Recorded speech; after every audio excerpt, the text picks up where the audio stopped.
Well, my oldest son, his name is Emerson, he came home last week and he informed me that he is now married. And I was like, is that so? He's like, yeah, Dad, I'm married. Her name is Esther, and she's perfect. That's literally what my 7-year-old son told me. I wanted to know a little bit more, so he goes on to tell me about how he has saved up all of the money that he has made in his entire life, which is $40. And he said, I'm going to use that money to buy our first home together. And he said, but Dad, I'm like, that's not really enough for a down payment. But he said, Dad, it's all right, I got a plan for that too, because I have a back massage business. Oh, no. Kind of weird, like you can get in trouble with that, but we'll talk about that when you're older. It's really just he lays down a mat in his room and then he charges me and my wife a quarter and he'll rub our back for 5 minutes, which is actually kind of nice. But he said, I'm going to save up the rest of the money with my back massage business. The ceremony is going to be later this spring and you're all invited. Like he had it very thoroughly planned out.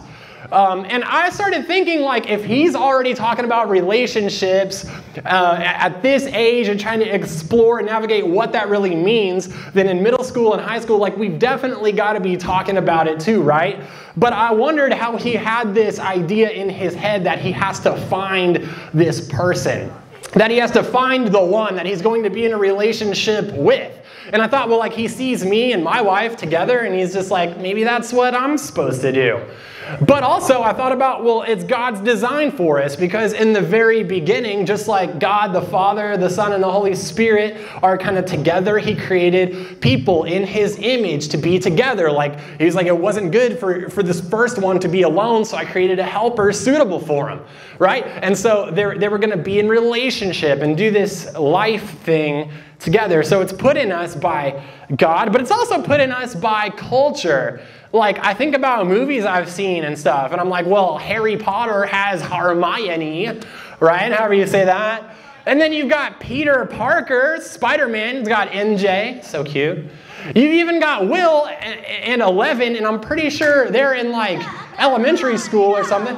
Yeah. Say, season 4, coming to Netflix real soon. Okay, well, anyway, even in animated film, you've got, like, Anna and Kristoff. And then there's us. Then there's you and Gordon from math class or something like that. Which, by the way, if Gordon looks like this, just stay away. If he pulls up in a van with candy, just don't even go. Why is he in your class? What classes are you doing? But maybe you're sitting here this morning and you feel like, you know what, Ren, I don't have the one. In fact, I've got no one.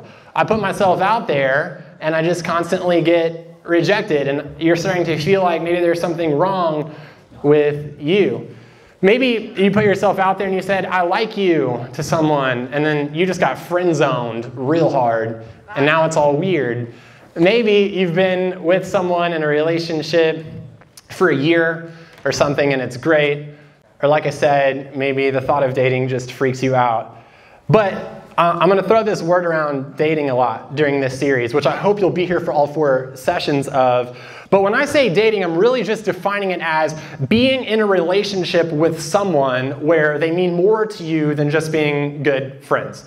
And interestingly, the Bible speaks about this a lot. It talks about relationships a lot, but specifically dating. And so there's this guy named Solomon, probably one of the wisest people to ever walk the planet. And he wrote some of this dating and relationship wisdom in a book called Proverbs, which we're going to get into right now, specifically chapter 24, verse 27. And Solomon says this, as an example, put your outdoor work in order and get your fields ready. After that, build your house. And you might be thinking, like, Ren, that has nothing to do with dating. He's sitting there talking about building a house. And if you want to build a house really well, obviously you've got to clear the landscape. You've got to get rid of any trees. You've got to get rid of the rocks. You've got to make sure that the ground is not uneven. Oh, it's a metaphor. It's a metaphor. It's a life principle, but it applies to dating really, really well. Basically what he's saying is prepare now and you will succeed later.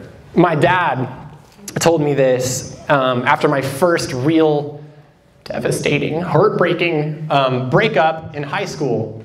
Earth-shattering, crushing. I'm serious. Y'all laughing. I cried a lot. Still kind of do. Anyway, he tells me this. He says, Ren, you'll never be okay with someone else if you're not okay with yourself first. And what he meant by that was like, you and God have got to be right before you can ever think that you're going to bring someone else into your world in a healthy way. Like, if you're not good, that's definitely not going to be good. It was like his own version of Proverbs 24:27. I put it in like 2 points like this. Number 1, get yourself ready to date. And then number 2, then you date. It's not in the other order. It's not like, I'm going to get with this person and then we're going to fix ourselves later. Like, that never works. Ooh, especially if they're not a Christian and you're like, I can change them though. That's what we call flirt to convert. Don't even try it. It's not going to end out well. You got to do it in this order. There's this, one of the most influential followers of Jesus, the Apostle Paul, wrote this book that's in our Bible. He wrote a lot of the New Testament, 1 Corinthians. And we're going to look at chapter 13, which some of y'all might be familiar with. It's commonly known as the love chapter. But in 1 Corinthians 13, verse 4 through 7, we read this. And I want you to pay attention and really hear these characteristics of what love is. So it says, love is patient and love is kind. Love is not jealous or boastful or proud or rude.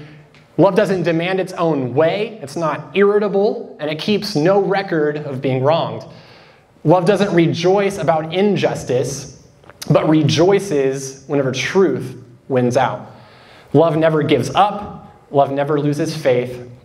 Love is always hopeful and endures through every circumstance.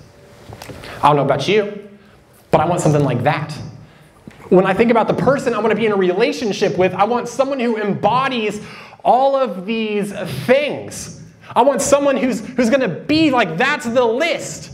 I'm like, yes, someone like that. That's who I'm looking for. But I think a lot of us need to focus less on finding that person and focus a lot more on being that person. Does that make sense? We're sitting here trying to find this person that measures up to all of these almost unattainable standards that, frankly, we're not even willing to live up to ourselves. We're going to hold the person we're trying to pursue to that standard. Whenever, bro, you're not even living like that.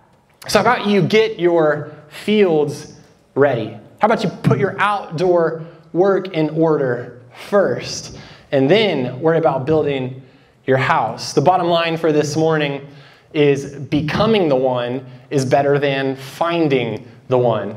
And this is an order thing, and it's intentional, and it matters, and it's important. I'll say it another way. This sounds kind of weird, but you know what I'm saying. Be the person you want to date. Be the person you would want to date, right? If you want someone who's going to be patient and kind and funny and love Jesus and like honor you and respect you, like be that person. You're going to want that, but you're not going to be that? It's a double standard, man. Come on. My challenge for you this week, we're going to break into small groups here in just a minute, but take that 1 Corinthians passage. Get into 1 Corinthians chapter 13. Seriously, if you do this, it'll be one of the best things you'll ever do. And replace your name with the word love in it. Where it says love is patient, love is kind, put your name. And then when you write that out, focus on the areas where you fall short or you struggle or you're not. And work on those things. Work on being the one before you worry about finding the one. And then you just trust God with the rest. He's got you. God has got you. He's got your future. He's got your relationships. He cares. It matters to him. He made us relational. He'll come through how he wants to come through.